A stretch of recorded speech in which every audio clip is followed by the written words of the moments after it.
Namaskar. Hello and welcome to PGurus channel. I'm your host Sree Iyer. Today I have a first-time guest, Sree Rajesh Pillai. He's a journalist and he has been many things in his past. But today we are going to talk about him. And you all may have read this article in PGurus about the infiltration of the Padmanabhaswamy temple by two individuals who turned out to be having links with the ISI. If you have not, go and read that article that came in PGurus a few days ago. Rajesh Pillai is the author of that article. Maybe we'll ask him to first kind of touch upon that and then go into more depth of what is happening in Kerala. Certainly, Kerala is sitting on a tinderbox. Excuse me. Let's invite Rajesh Pillai ji. Rajesh ji, namaskar and welcome to PGurus channel. Namaste, namaskaram. Thank you, Sree ji, for having me here as a first-time guest. As you said, I'm very much delighted, and I have been watching your videos quite regularly. Thank you very much for hosting. Yeah.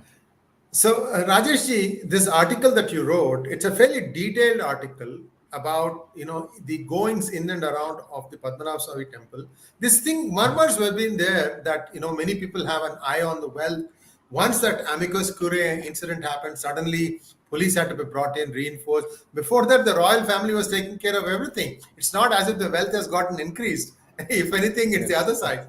So, kind of paint us a picture of the reality of what is happening in and around the Prakaram, that is the Praharam, the four Mada streets and Agraharam surrounding the temple. A lot of things are happening. First, let us tell our viewers what is happening, sir. Yes, thank you. In my article, basically, I mentioned about a major security breach around the temple of Sree Padmanabhaswamy, as IRG just now mentioned. Sree Padmanabhaswamy, I'll just briefly mention about the temple and the importance of the temple. Yes. Sree Padmanabhaswamy temple is in Thiruvananthapuram, the capital city of Kerala, and it has been the seat of power of the erstwhile royal family of Travancore. Actually, the Travancore kings, for the last maybe 200, 300 years, they were ruling the country as Padmanabhadasa. Actually, the ruler of the kingdom was supposedly Sree Padmanabhaswamy. And the kings, actually, they were the representative of the king, of the Lord, and they were ruling for the Lord, so that they become very just, dharmic in their own ways, and the erstwhile royal family were regarded very high. Even today, they are regarded very high, and except for some left liberals and the neo secularists, others all they very much regard them. And as you said in the beginning, before 1947 also, this treasure was there. Many of our viewers will know that in 2011, a mysterious hidden treasure was found beneath the temple. It's mind-boggling, because you can never assess the worth of that treasure that was found inside the temple. According to the assessment, the official assessment, it is worth rupees 1 lakh crores. That includes 9,000 kg of gold reserves. So you can imagine, and it has historical importance also. So you can not really assess the actual worth of the wealth that was found inside the temple. So that is one thing. So that makes the temple one of the richest, maybe the richest temple in the world itself. But it was not mysterious or a big secret. Many people in Thiruvananthapuram, especially those connected with the royal family, they knew that this treasure was there. Definitely, the members of royal family, they knew the treasure was there. So it includes, gold coins from Europe also. Gold coins used by King Napoleon, Greek, Roman royal gold coins, everything is there. So not even a single coin was taken outside the temple. They could have easily removed the whole wealth prior to 1947 and kept it somewhere else and use it for their own purpose. They never did that. They never even think. I am sure that they never thought about that, because their devotion to Sree Padmanabha was like that. So the pressure was always there. So that makes the temple one of the most wealthy temple in all over India and maybe the world. And secondly, it also makes the area a high security zone.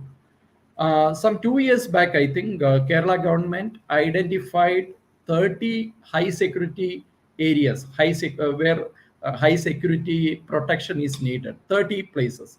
List was there. It was on the recommendation of central government, and that includes the Raj Bhavan, the government secretariat, chief minister's office, ISRO installations, establishments in Trivandrum. Then it also included two famous temples, three temples actually: Guruvayur, Shabarimala, and Sree Padmanabhaswamy temple. So it makes it a high security area where there is a 5-tier security ring available all the time, and it has many restrictions.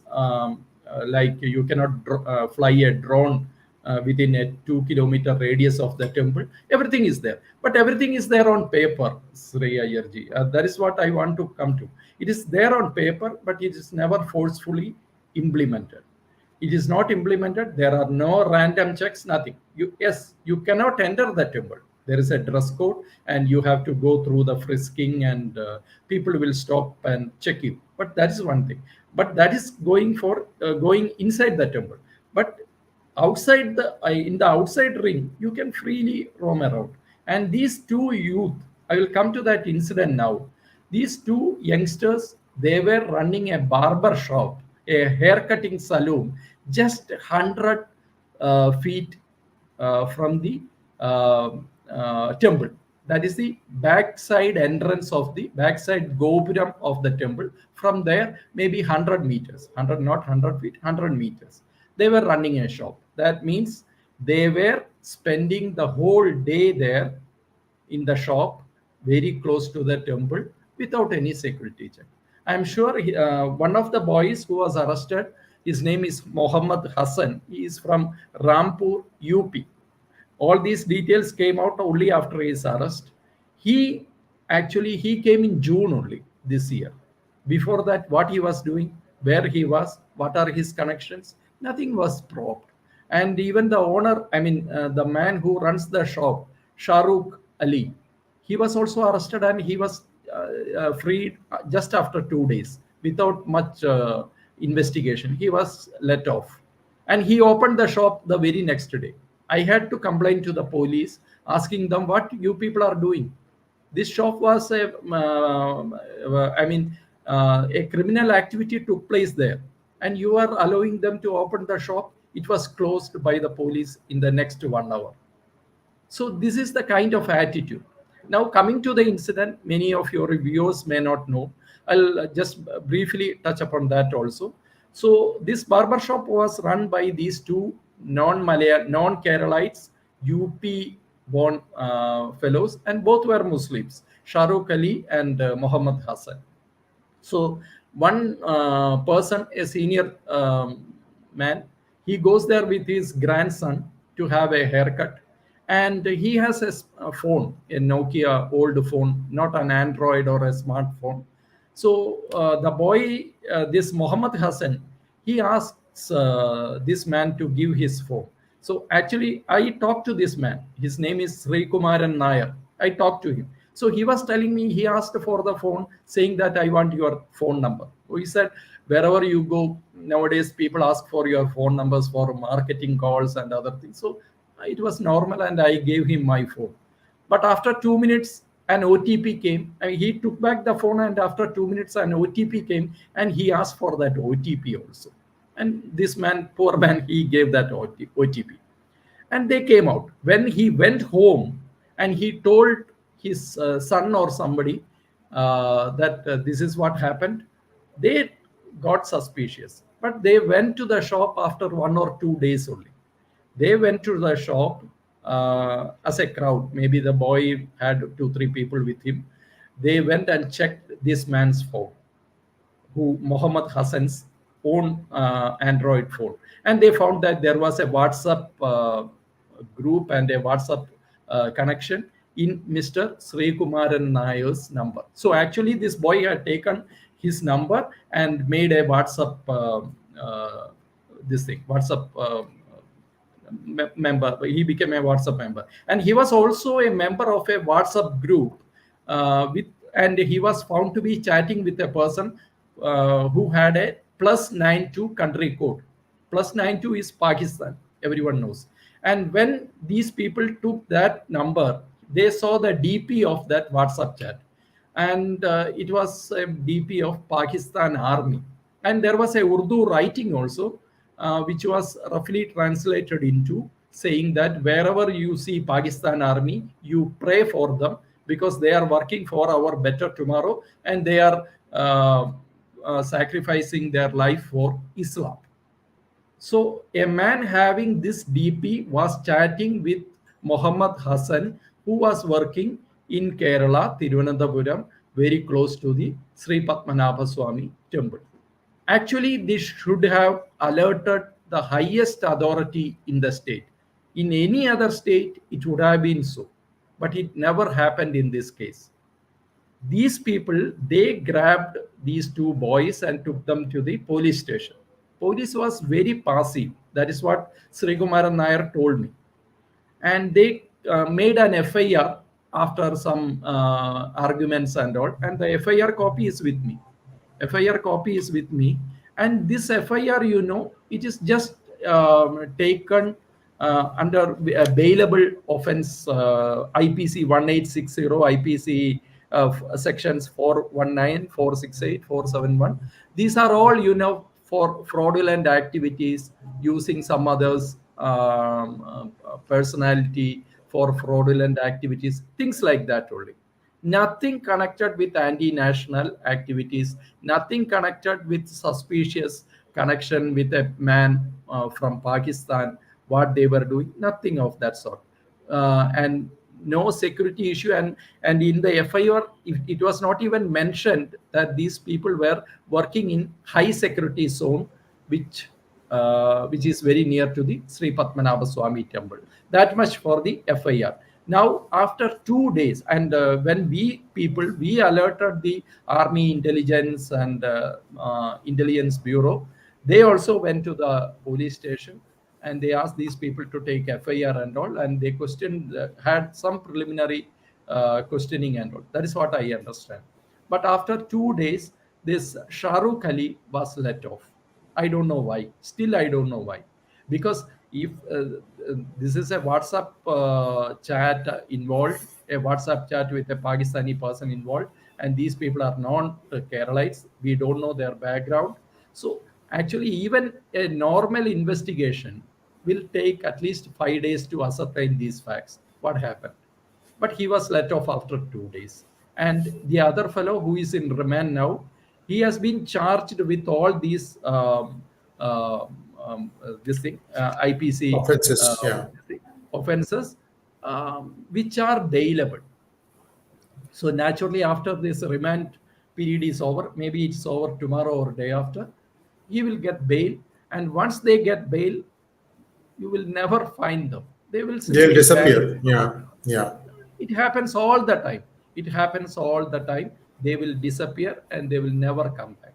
So this is going to happen. We have been trying to take this case to many authorities. We alerted the DGP, the crime, IG, everyone. They said, we are looking into this. But we cannot force them to take stern action than this. We have arrested one person.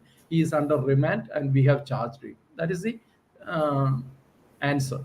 So standard response. So nothing else. So that is the incident which I am saying. But this is not just an isolated incident. This came out in open because somebody was alerted. So a customer was alerted. But most of the shops and establishments around the temple are owned by suspicious people and people who are from outside Kerala. Expatriates, people from other Indian states, they are running the show, mostly from Bengal, UP. And I am sure the authorities have no clue who is coming and who is going.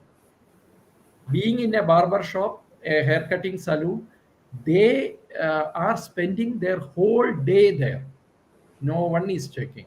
So I think the situation is very scary. I would like to add one more thing, IRG. When we went to the shop, when we found that the shop was open the next day, one of my persons, he went inside uh, um, as a customer. He said, I need a haircut.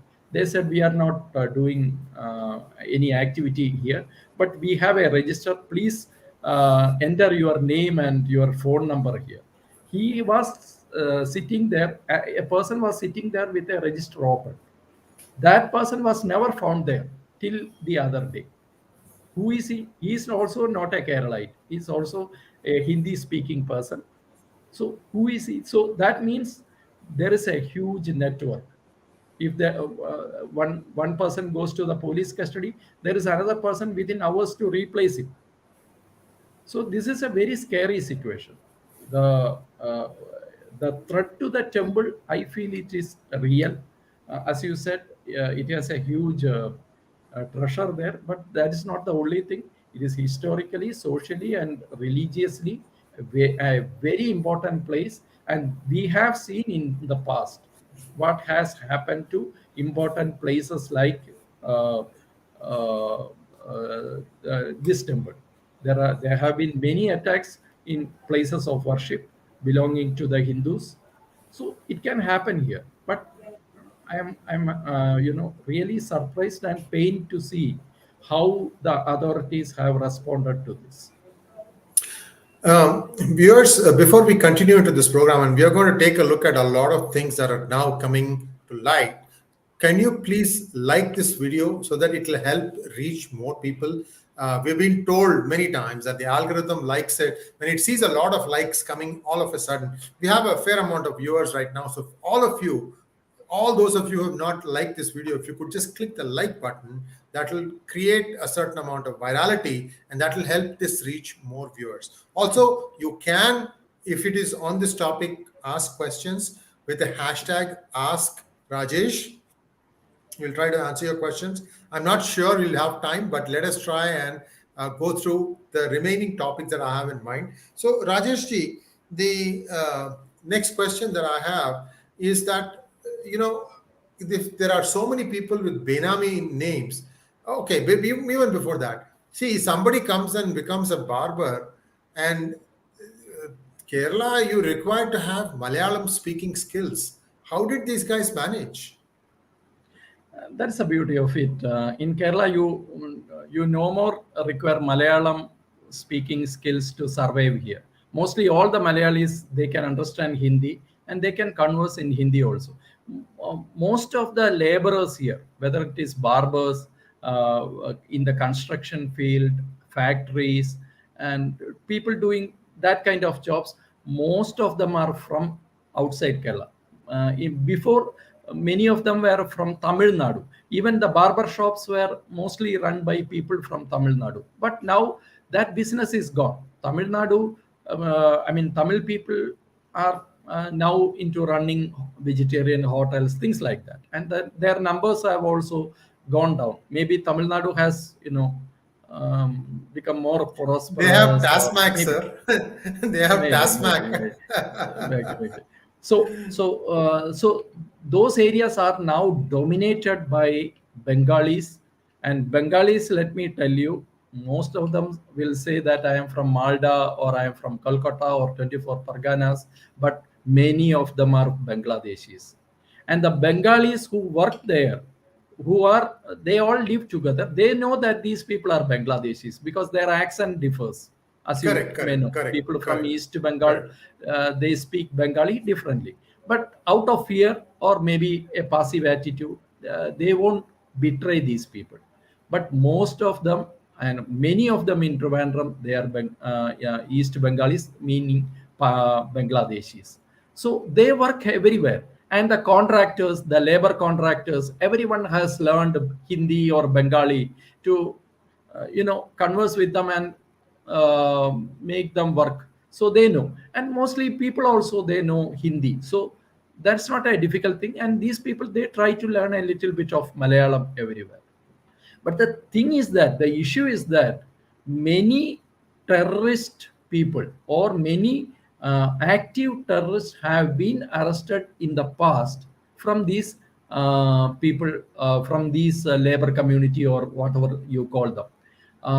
Bodo militants, 3 people with Al-Qaeda connections, 4 or 5 people with IS connections. They have been arrested from Kerala in the past 3-4 years, and even after that, the the authorities, I think they just don't care. So there are reasons for that, which I will come to after when we cover Right, this right, area. right. So that will be the third point I wanted to talk about. Why Kerala is sitting on a tinderbox. That kind of covers a lot of these things. Second thing, when we were kind of chatting, you mentioned the word reverse Hawala transaction. I know what Hawala transaction is, and I'm sure many of our viewers know what Hawala transaction is. What is a reverse Hawala transaction, Rajesh ji? um, IRG, I may not be able to, really define the whole thing because I'm not an expert in that. But as a journalist, I can just mention, as far as Kerala is concerned, there are 2 types of reverse Havalas taking place. One type of reverse Havala takes place all over India, where money in US dollars or dinars are sent from here, or even Indian money sent from here to outside. Then that money goes to a third country where it is invested in some shell companies, and those shell companies invest back in India legally. So that is one kind of reverse Hawala taking place. But the reverse Hawala mostly taking place in Kerala is linked to gold smuggling. The gold smuggling, latest gold smuggling case. So that case has come out in newspapers or media You mean because Swapna? the Sopna case, because Okay. VVIPs are connected with that, including the chief minister, chief minister's principal secretary. Everyone was stated to be accused in that case. So it has got a star value. But there are hundreds of such cases happening in Kerala with maybe lesser volumes. So what happens there, I will briefly tell you. The expatriates who come to Kerala, they come with US dollars or dinars and all, foreign currencies. Those currencies are collected from these expatriates in a better rates for them. You understand, the exchange rates are Understood. better Exchange for rate, them. better exchange rate. Yeah. So better exchange rate, they just give it the money to these people. They collect this money, and when the amount becomes huge, this money is then sent to Dubai or any other place to purchase gold. They have their own way of sending money and receiving gold. This gold is purchased there in bulks at lesser rates, because if you are paying in US dollars or dinars, they are ready to give better rates for the gold purchased. Then that gold comes back to India, comes back to Kerala. It is smuggled to Kerala. Let me tell you, Kerala, it's a very small state, but it stands third in the list of gold smuggling cases all over India. All over India, in the top 3 states, Kerala is there. So you can imagine. And we had a very senior customs officer, an upright officer in Kerala, who registered the case against Swapna. Quite Swapna by accident, Suresh. I might add. Quite by accident, I might add. Yeah.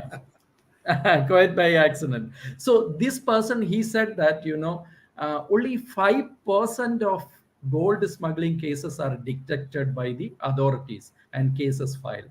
Just 5%. 5% only. So that means 95% of the cases go undetected. So there is a flow of gold into Kerala, and we have 4 airports here, 4 international airports here, and regular flights from the Middle East.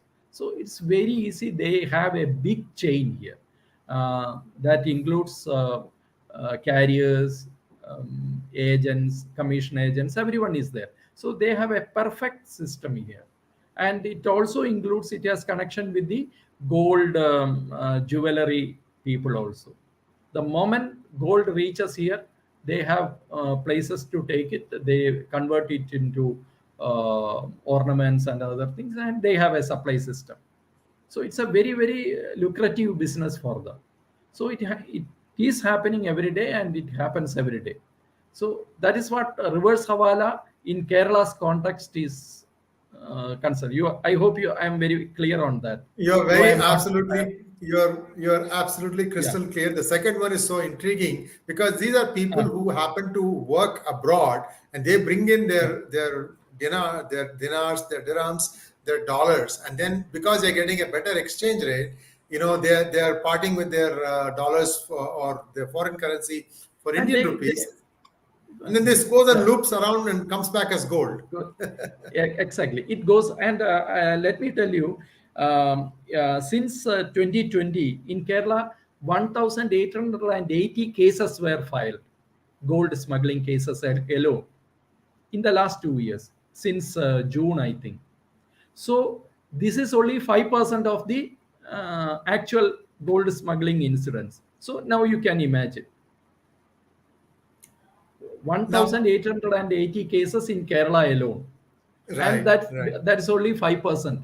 That's only 5%. So Now, I want to add to that airport count. I was a few months ago in Mangaluru. Mangaluru, yeah. Mangaluru felt like Kerala, sir. It felt like Kerala. I can understand. I can understand. The amount of Islam, people, Muslims flying. I don't understand one thing though. One person will be flying and there'll be 10 people seeing him off.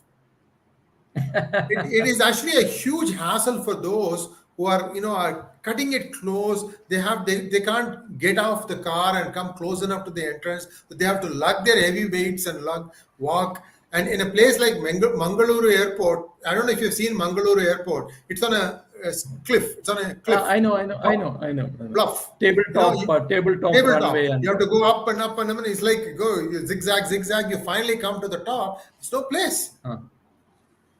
Exactly. Anyway, exactly. so this is really fascinating. Now, So, go ahead, sir. No, I was mentioning about gold smuggling and Hawala racket because maybe your viewers may think, what is the connection between the security issues and Right. gold smuggling? That is just part of it, because funding is very important for all these activities. And I won't say that all the gold smugglers are terrorists or people connected with terror. But I would say that all the anti-national activities taking place in Kerala, or all the people having terror connections, have been invariably gold smugglers too. So all gold smugglers may not be terrorists, but all terrorists are gold smugglers, because this is part and parcel of their anti-national activities in Kerala. Hawala money. I hope you know about Hawala, not reverse Hawala, the original Hawala. Regular Hawala. Right. Regular Right. Hawala. An expatriate working in Gulf, he pays an amount to a agent there, and within 24 hours, an equal amount with a better exchange rate is delivered at his home. He doesn't have to go anywhere else. His parents or his family, they can collect the money at their doorstep. That is a Hawala, regular Hawala for you. So that also runs into business worth crores of rupees. So all these Hawala routes, transactions, illegal transactions, are now used by anti-national forces. As you mentioned, Kerala is sitting on a volcano, and these people are making this situation worse, or these people are waiting for something because they have this funding with them, and the authorities fear them. Political parties look the other way, and there is an overall silence among the Muslim community and maybe the whole community as a whole, they are silent or they are passive about it. But basically, people are afraid because people with money power can do anything, as you know. Now, let me ask you a question regarding what happened during the demonetization phase and after that. Now, the many reasons were given out. One of them was to try and get rid of a bunch of black money by the government. But after some time, books like mine, Who Painted My Money White, and a few other people have confirmed that fake currency was a huge issue. Now, what we are hearing is that the new 500, that is the newly minted 2000 rupees, these are also being counterfeited. Is fake currency still a huge problem in Kerala today? Uh, IRG, you are an expert. I mean, much more, you know much more about this than me. But let me tell you, fake currency is not a major issue, but it's an issue. At least 2000 rupees note, there are many reports that about counterfeit notes. I have never heard about 500 rupees note, but 2000 definitely is counterfeit notes are large available here, and there have been reports there. Now you asked about demonetization. Demonetization definitely hit these money launderers and other people, but I think at least in Kerala they recovered very well. How and why I may not be able to explain, but if anywhere in India people have recovered, I mean fast, that is in Kerala. Maybe they have a system outside support or other things that you may be able to detail it more than me. But actually seeing they were hit for a long some time. They had a very I mean after that period they have come back with full force, and everything is happening as I mentioned before. Now, I am seeing, this is not any confirmed thing. What I'm seeing is you go to any ATM and you try to withdraw big currency, like big amounts, 50,000, 20,000. We no longer get 2000 rupee notes. Exactly. I think the government is quietly phasing them out. I think I have no proof for this. No. I too feel so, because I have in the last at least a few months I have never seen a 2000 rupees 2000 note coming out of an ATM. It's almost 500 and of lesser denominations. So I think they are quietly phasing it out. Maybe because of this, because counterfeit notes are everywhere, and it's very difficult to find, also very perfect also, and it's obviously it is printed in Pakistan with the government's concurrence, so it's Yeah. very easy. And there have been reports that from Karachi to Kochi containers come with counterfeit notes, but you are never able to verify these things. These could be rumors. You never know. Now, there were some definitive steps that the Modi government took to shut down a lot of these dubious shell companies. Yeah. And you think that it is still in progress? Because FCRA also got cracked down. So any of these NGOs, they had to prove that they were legit. Now, that and the crackdown on shell companies, how much of that how much of an effect has that had on Kerala? Yes, many of the shell companies, especially NGOs, more than shell companies, I would say Yeah, NGOs. NGOs. Right. NGOs have been badly hit, especially NGOs having religious connections. Just like Bishop Johannan's Believers Church is one NGO. There is another NGO, Muslim NGO in Kozhikode, Calicut. So they have been badly hit. But what I feel is that it has now no one has closed the shop because of this. So whether it is effective or not, I won't comment on that. But I would say that it's an unfinished job yet. It is unfinished job yet. There are because these NGOs are now again finding other alternate channels, so they are functioning also. But it has been a hit regarding the NGOs. They took a huge hit, no doubt about that. But now they have recovered, most of them, major players. Maybe small fries, they have closed shop. But major players, as I mentioned about Bishop Johann, he is also in the US, but he has Believers Church. It's a very huge. They have a huge infrastructure and schools, colleges, medical college, and all, and they have NGOs. And money was also found from there. They had ED, Enforcement Directorate raids and all, and Muslim NGOs also definitely. Now, Rajesh But basically, yeah, yeah, go please. ahead. Please finish, sir. I thought you were done. Please No, finish your thought. yeah. More than financial, this thing, I would also like to mention about the political and social climate that is changing in Kerala, if you allow me, IRG. Yeah. Please go ahead. Please go ahead, sir. So that is one thing, why this is all happening in Kerala so openly. There could be one or two reasons. Major reasons I will tell you. One is because of the most of the anti-national activities are connected with the Muslim community. Muslims are doing this, and most of them are identified as Muslims. But there is a silence among the Muslim community in Kerala.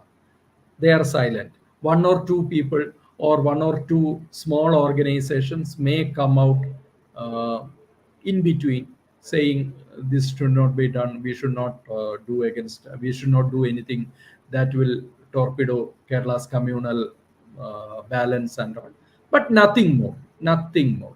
All these there have been cases of love jihad, there have been cases of narcotics jihad, all coming out in the news, but none of these youngsters have been punished by the mohalla committees or the their Muslim community and all. They could have easily done that. No one does that.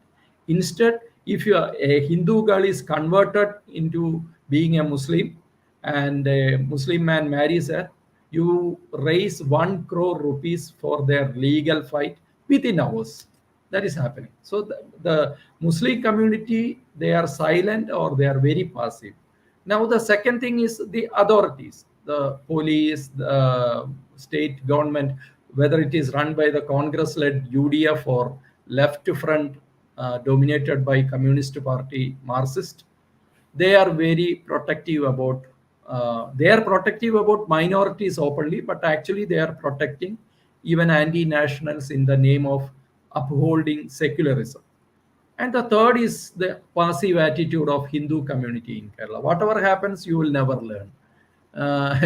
You are sitting on a volcano, you know what is going to happen tomorrow, or you are not bothered, but you are silent and very passive. So these things, three factors, it's a reality of life in Kerala. And why this is happening, I will say that it is because of the influence of communist movement in Kerala.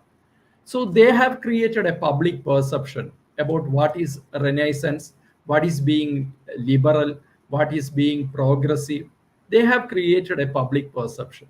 So if you are a progressive person, if you are a secularist in the real sense, you need to be anti-Hindu, or you need to think that Hindu practices, Hindu religion is something bullshit. It's a thing of the past. But you can be a good Christian, you can be a good Muslim, and you can be, but basically you have to be anti-Hindu. I'll tell you one incident. Even in the Communist Party, there is a very senior leader called T.K. Hamza. He went to Mecca, he had his Umrah, their religious pilgrimage, and he very proudly, it was all there, he very proudly said, I performed Umrah, I am so happy and all. Fine, he can do that. Being a Muslim, he can do that. But then there was another Hindu who used to go to Shabarimala regularly. He's a young MLA. He's still member of Kerala legislature. He was reprimanded for showing his bhakti to Shabarimala openly. They said it gives a wrong message.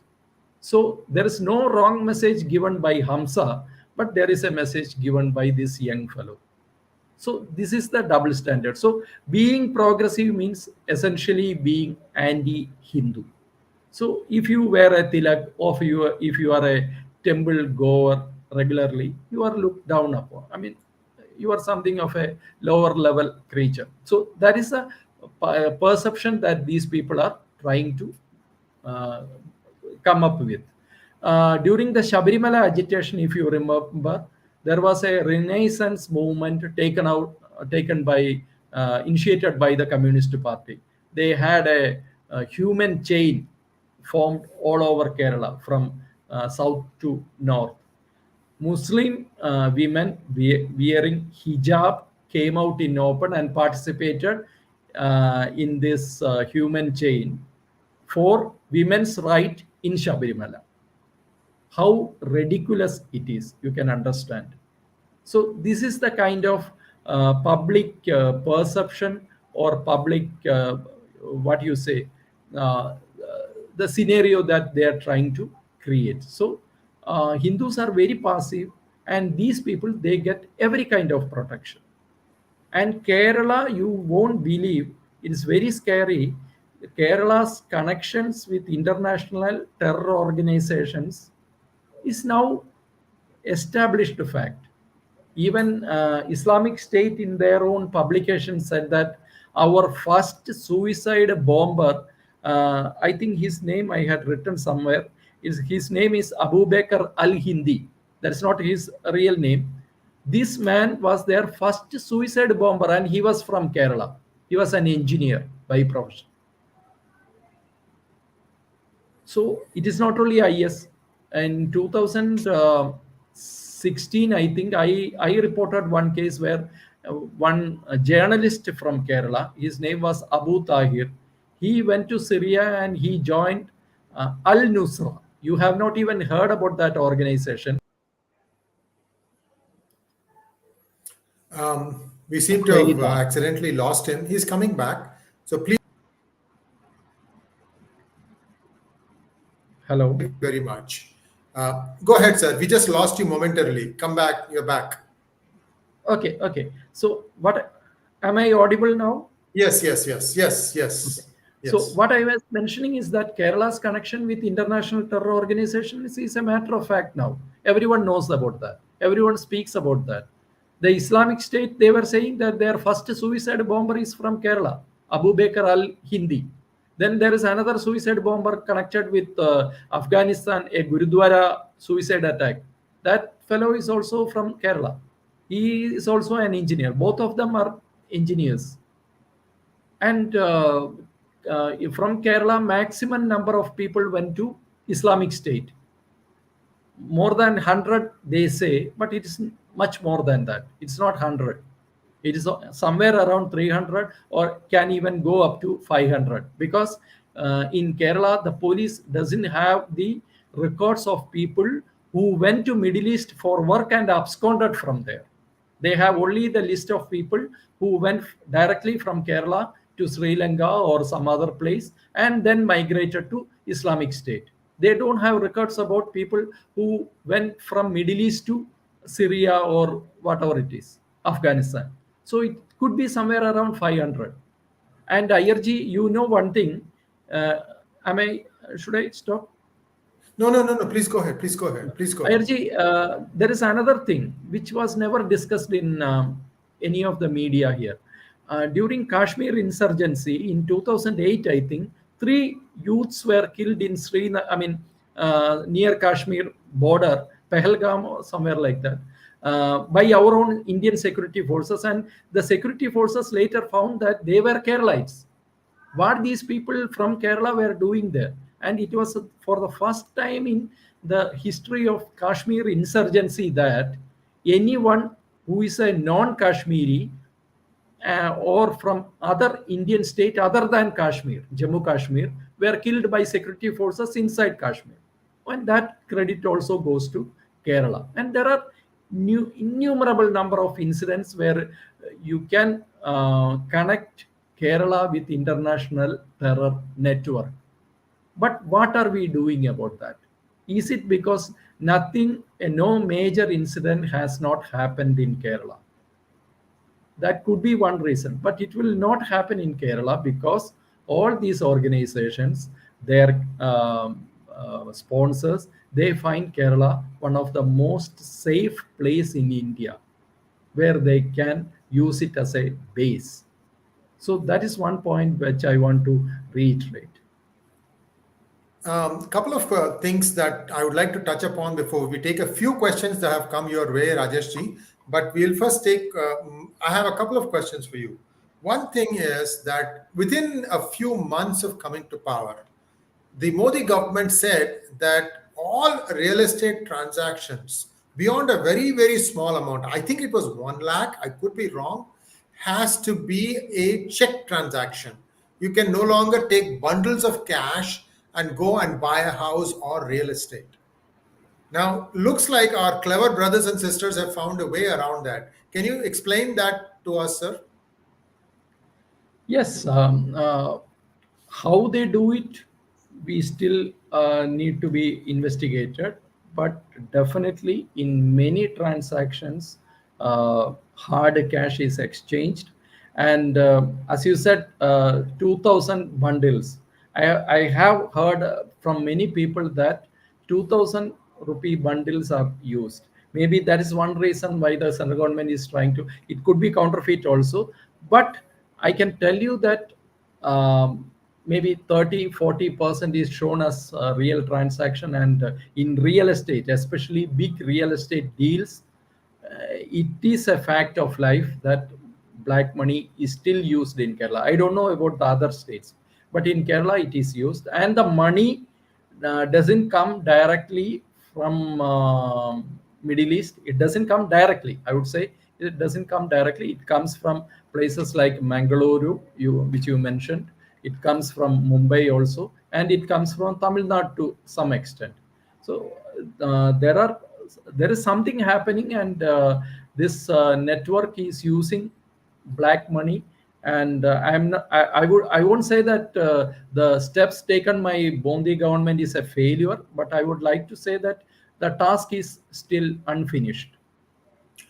So, Rajeshji, the way it should be going, I mean, this is again my calculations, is that they phase out 2,000 and they start ramping up on 200s. And they also start slowly phasing down the 500s also. And so the maximum will be only 200 rupees.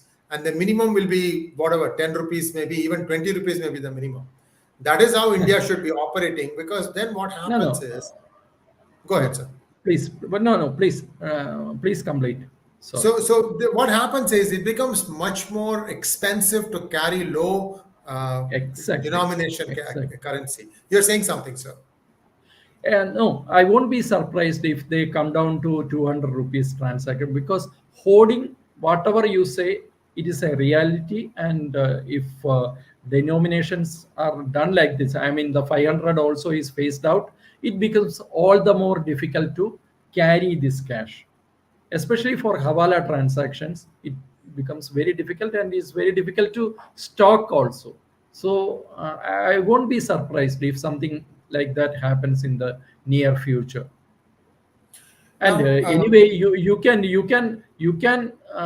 spend your day, you can do all the transactions without money in your hand, isn't it? Even the roadside vendors, even the even people engaged in don't tell me very menial. Bitcoin. Don't tell me Bitcoin. No, no. Bitcoin is something else. Bitcoin is something else. Bitcoin is something else. Yeah, yeah, yeah. Definitely, definitely. so, You so, know, so, you know one thing. I read somewhere maybe a few weeks back, the Bitcoin, the Hawala transactions, digital Hawala transaction. You may be knowing more about that. So yes. that happens. I don't know whether it is an exaggerated figure, but they say that it is up to the tune of rupees 120 crore per day happening in Kerala. I'm not sure, but somebody was mentioning. But there is something called a digital Hawala transaction that is also, since you mentioned about Bitcoin, I don't know much details. You can hold people to ransom easily, Pillaji. What you can do is, let us say the Bitcoin is this long, you hold back the last 4 digits. He can't go far with the Exactly. remaining numbers. Exactly, exactly. It can Um, happen. It can happen. It can happen. So, So last question from you, from me, sir. I'm seeing this much more prevalent in the last 6 to 8 months. I've been frequently coming to India, so anytime I see something new, it catches my attention. Now, what I'm seeing is a lot of biryani shops in Tamil Nadu, and these things come to life around 8 p.m. and they looks like they work throughout and very brightly lit, very prominent, except there is no one going there. I mean, if you're doing business, and they must be spending a lot of money because they've found some really, best areas to show this thing. What is going on, sir? I mean, this is an empty shop, but people are just, splurging money. Are you mentioning about the biryani shops that you found in Tamil Nadu, not in Yes, Kerala? yes. No, no, no. I'm sure there's something equivalent. There is something equivalent happening in Kerala also. So Kerala also. it gets perfected in Kerala, then it gets deployed elsewhere. Yeah. But in Kerala, you have gone beyond biryani shops and hotels. You have, your activities have been spread out to other areas also. It's a very curious thing, which I think I mentioned that to you before this show started. Uh, if you travel across Kerala from Thiruvananthapuram to Kasargod, you will find leather shops selling leather bags, leather chapels, and other things. They have other things also like umbrellas and all. But most of these shops are in one pattern, the single pattern. The space will be almost the same. The pattern inside the shop will be the same, and you will not find customers there. One person will be sitting idle there. He will be managing, and he will be the most disinterested person. If you enter the shop as a customer, he won't be interested to sell you anything, so he is obviously sitting there for something else. So I have been observing this for a long time now. As you mentioned about biryani shop, I was thinking about that. But in Kerala it is not like that. Regarding biryani shops, there are crowd there every evening, and over the years they have changed the eating habits of Keralites. Now it is parota and beef and nothing else in the evenings. Parota, beef. And parota is a new thing to Kerala. Parota, you understand, is chapati Yeah, like yeah, yeah, made yeah. of Yeah. maida, and Right. beef curry. Beef curry. Everyone eats beef, and there are films, feature films, Mollywood films taken where uh, there are conversations hailing beef, and they have tried to make beef a cultural symbol of Kerala, beef curry. So they have tried to transform the eating habits of people also. Everyone eats beef now, and especially films taken by Muslims, they make it a point to include beef in at least one of the scenes in the film, even though it has no connection with the storyline.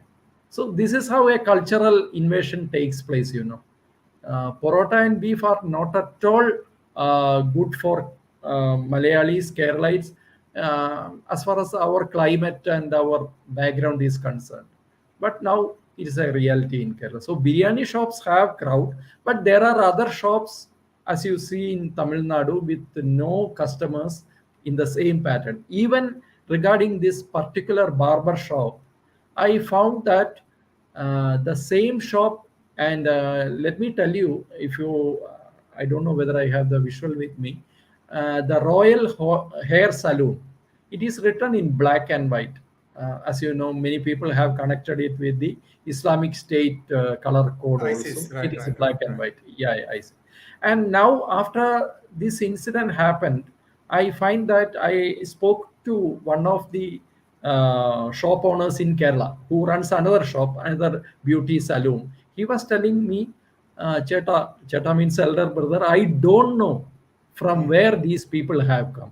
They have suddenly opened Royal Hair Salon at least in five locations inside the city. Sudden, from where the funding comes, from where, who is helping them, who is the sponsor. Obviously, these two youngsters, they don't have the financial backing to run this shop. So who is the sponsor? So that is a big question. And like that, these trail of shops across Kerala. That is also a point of concern. So why they are using it, what they are using it for? It could be Hawala transaction.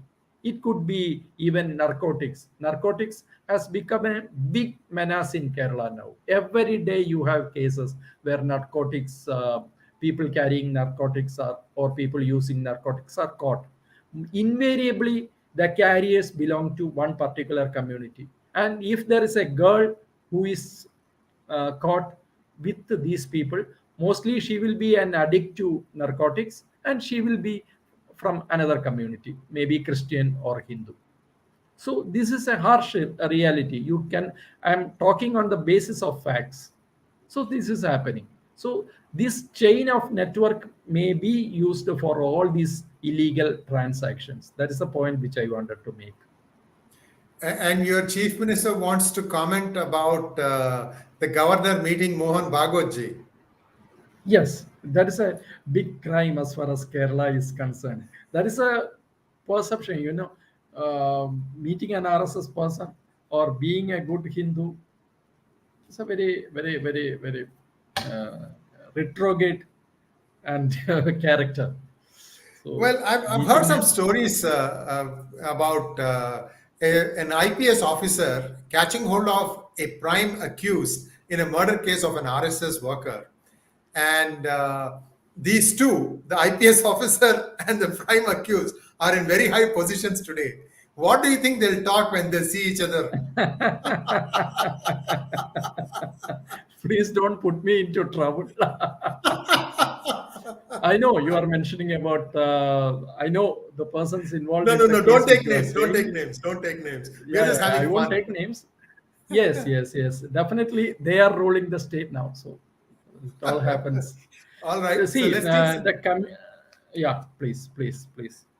No, please finish your thought. Yeah, it's such an interesting No, conversation. Yeah, it's interesting. I mean, when I said that there is a passive attitude of Hindu community in Kerala, RSS is the only exception, which I should mention. RSS is the only organization that has tried to prevent. And many Hindus now think that it is only RSS job to do that. It's not like that. It's everyone's job. If you want your children and grandchildren to live here. Interestingly, one thing I will just mention. When Kashmir Files, the movie was released in Kerala, they were not getting any theaters in Kerala and there was a silent move to prevent the movie being exhibited in theaters all over Kerala. They're being cancelled. Shows were cancelled, the film was taken out. So I'm very proud to say that it was me and my media establishment. We took up this matter. We didn't do anything else. We had vehicles with placards and posters saying that if you don't want to watch Kerala Files tomorrow, watch Kashmir Files today. That was the only slogan written. Yeah. Wow. And even Vivek Agnihotri, he took notice of that. He tweeted about us also. And he gave me an interview also. And even Anupam Kher also congratulated. So, but that was one powerful slogan which we gave. And it was a hit. There. At the end, there were special shows organized for Kashmir Files. So people know this. They have fear. But they don't know how to react, or they don't have that organized thinking of resisting this. Well, I think let's now take some questions. Let's have some questions, please, for Rajesh ji. Can you tell what's the reason for losing nemom? Also, please tell about PFI rallies, portable telephone exchanges. This is from S. Subramaniam. Yeah, Mr. Subramaniam, thank you.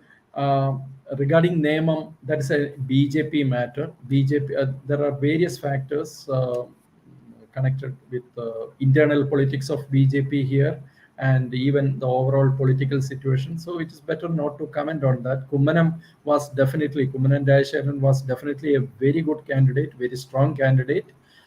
But unfortunately, we lost. And then the CPM, they had taken it as a prestige issue because that was the only MLA available in Kerala from nemom BJP MLA inside the house, and they both the Congress and the CPM Communist Party, they were not able to accept that fact. So they tried every tricks in the trade to get that seat back, and they succeeded. So that is one thing. And you were mentioning about the PFI rallies. Yes, thank you for that. I really wanted to mention that. You know, PFI rallies, IRG, you must be aware of the Oh, yes. recent killings of Advocate Ranjit Srinivasan in Alappuzha. Mm. So that happened in December 2020, I think. I think December 2020. And just within 5 months, the police gave permission for Popular Front to conduct a massive rally in the same place, very near to Ranjit Srinivasan's house, to take out a rally. And in that rally, provocative slogans were raised. The slogans were nothing, I mean, not were very dramatic or something. They just said it was addressed to Hindus and Christians, asked them to be prepared for their ritual connected with their death and all, post-death rituals. Be prepared for Christians also, Hindus also. It has alerted the Christian community also. They have come out very strongly against love jihad even 2 weeks back. They said love jihad is a reality and our children should be protected and we should take care of that. That has not come from any Hindu leader now in the recent past, but Christians are still saying that. So that was one PFI rally. Now, 2 days before in Kozhikode, there was a big rally taken out by PFI. I think everyone was shocked to see the participation.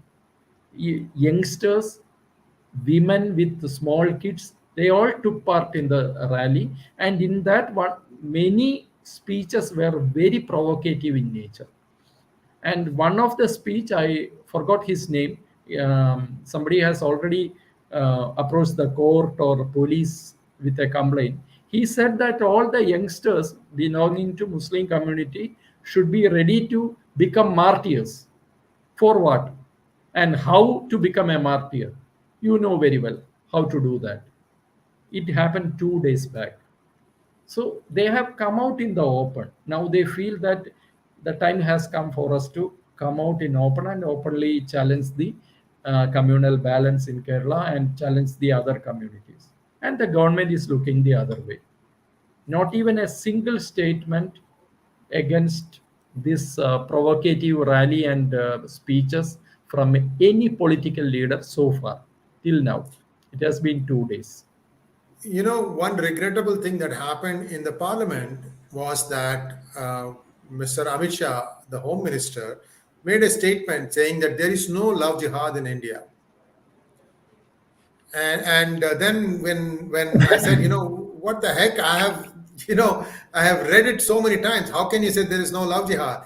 And some species explanation or this, that, and so on and so forth. But that is the mindset even at the center, Rajeshji. This mindset has to change.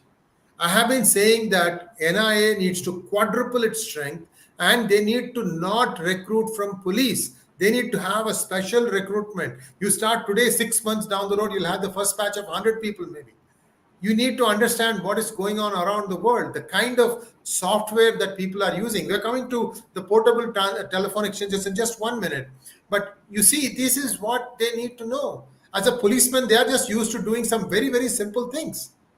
That's not what is If required of an NIA officer Yeah, anymore. It is much more specialized. exactly, Anyway, exactly. yeah. So, I totally agree with you. And whoever says if there is no love jihad, maybe Amit Shah was talking in the parliament, and the court had also said had similar observations regarding love jihad, or maybe people have a difficulty with the term using jihad as part of love.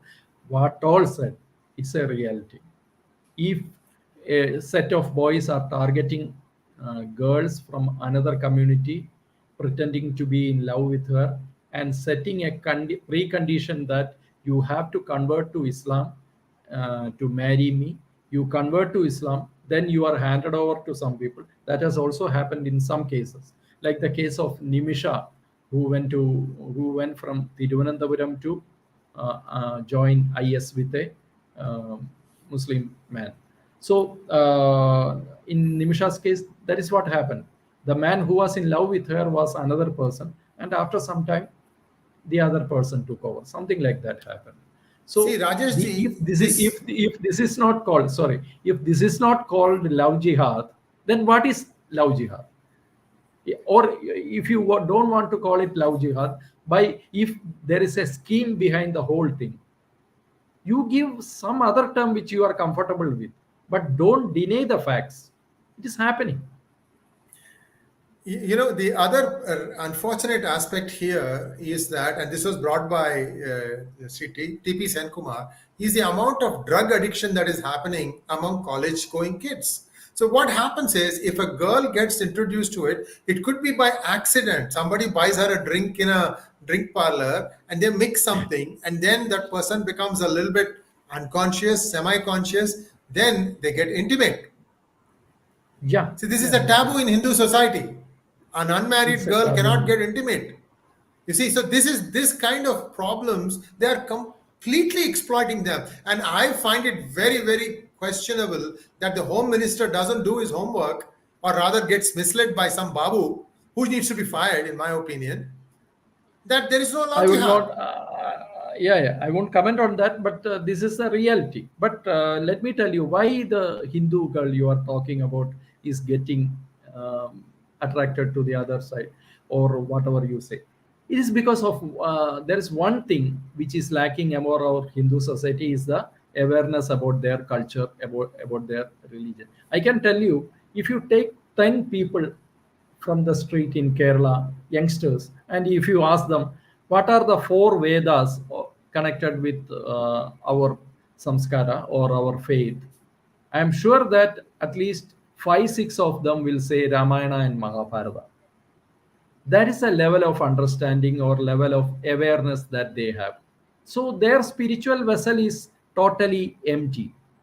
Their pride about their culture, their pride about their heritage, and their pride about the country maybe is very, very less. So the spiritual vessel is empty. Anyone can pour anything into that vessel.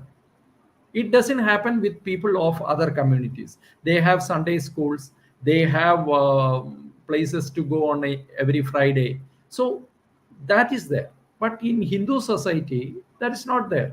And most of the love jihad that has happened in Hindu homes inside Kerala, I can tell you, most of the parents were communist, non-believers, people having no spiritual connections or connections with these kind of things. So this is a harsh reality. I hope I am audible.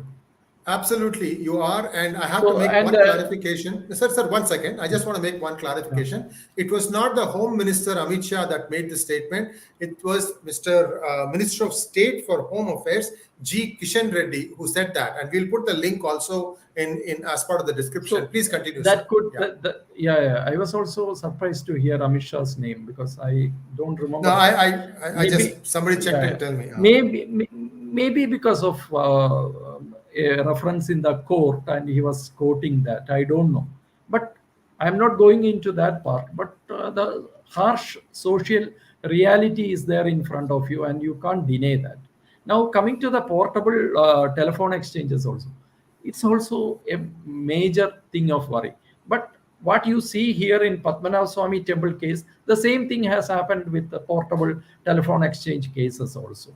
What has happened to many of them have been out on bail, And then they and the disappear. police then they disappear, and the police say that they are doing it for petty this thing. It's just a anti-social activity. It has nothing to do with anti-national activity, and that's a kind of stand that Kerala police always take. But that's not the reality. IRG, you remember about a case where an SP was arrested in Punjab for transporting 2 terrorists across the from Pakistan border to inside Punjab. Actually, that I hear that SP never knew that these people who came were terrorists. He was already helping the drug mafia there. The drug peddlers used to come. This SP used to accompany them in police jeep and taking them to their shelter inside Punjab. That is what he was doing. But this time, his handlers in Pakistan never told him that this time the people who are coming are not drug peddlers but terrorists with arms. So what I mean to say is that this kind of network can be easily used anytime by terrorists for terrorist activities or attacks. But I don't think anyone understands the seriousness of the situation, the gravity of the situation. Next question is even more interesting. You have a few minutes, right, Rajesh ji? Because we are into Yeah, 70 yeah. minutes into the program.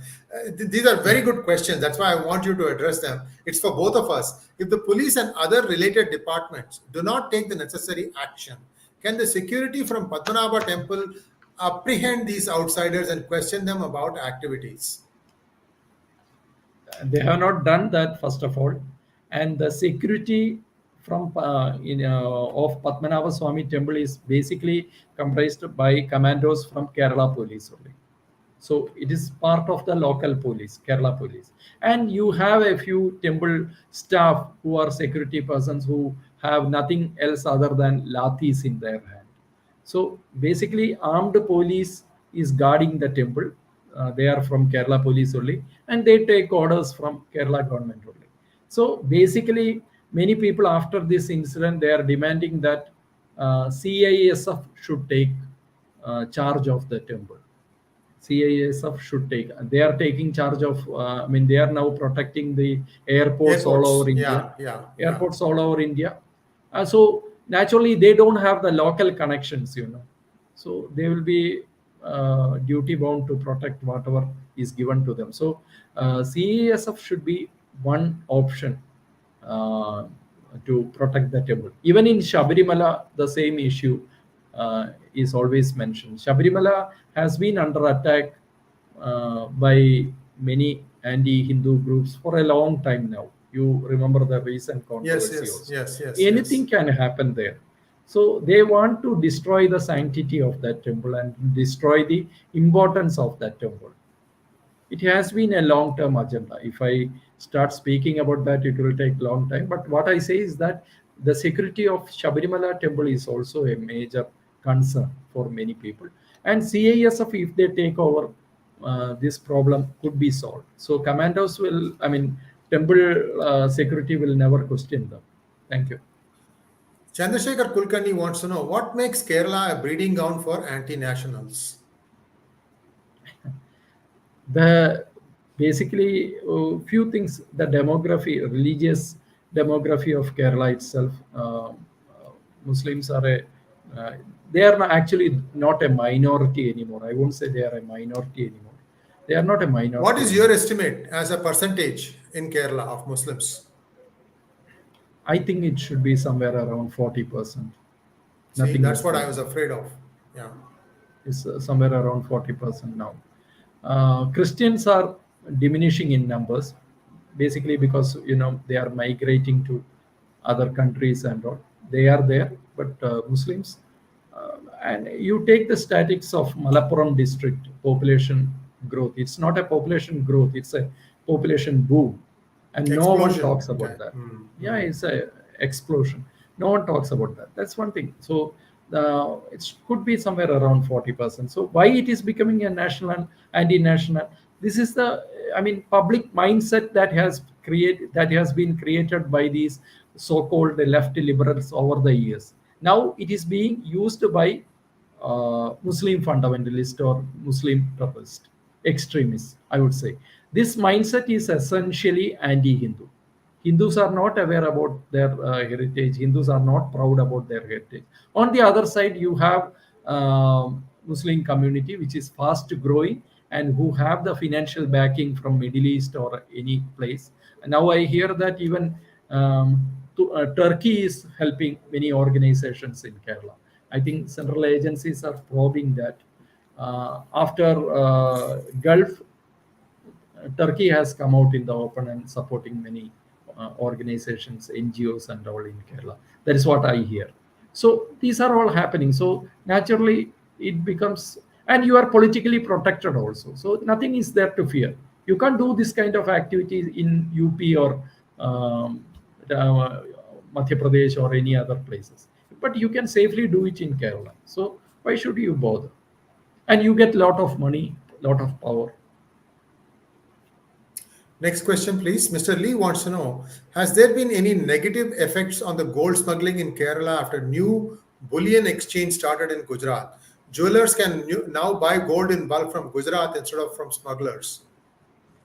No, I'm not sure about. I'm not aware about the Gujarat thing, but I can safely tell you that there has not been any effect, because every day you find news about gold smuggling happening in our airports, and as I said in the beginning, only 5% of the cases are detected.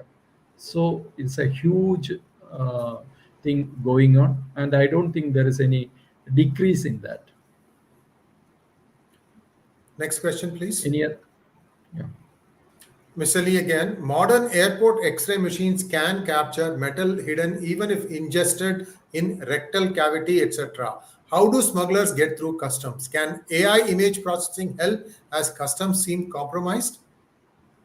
I think the last part gives you the answer. If only 5% is caught and the 95% goes scot-free, yes, there are machines, there are security measures where they can prevent much more than this. But if they are not doing, yes, there could be some, without help, it is not possible. So there are people, there are moles inside, and they get paid very well. 3 days back, there has been mass transfers even in Thiruvananthapuram airport. They say it is part of routine activity, but mass transfers of customs officers, I don't know the reason, but it has been there. So there could be some connection. Without internal help, it is very difficult. And there is a pakka well-oiled system for gold smuggling. They use all innovative ideas, and still, if they are caught, it's only because some honest officers here and there. Sundara Choran, who is accused in Venkitaraman case? Why Muslim women traveling with Venkitaraman left untouched? Venkitaraman is, what is that? He was a district collector who was caught drunk driving or something like that. Okay.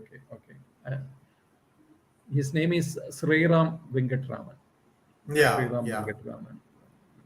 Sree Venkitaraman.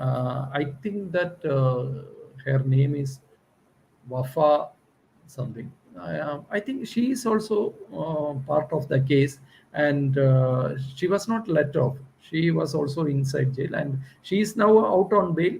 And Venkataraman has assumed his responsibilities also. And now I think he has given a appeal to end this case.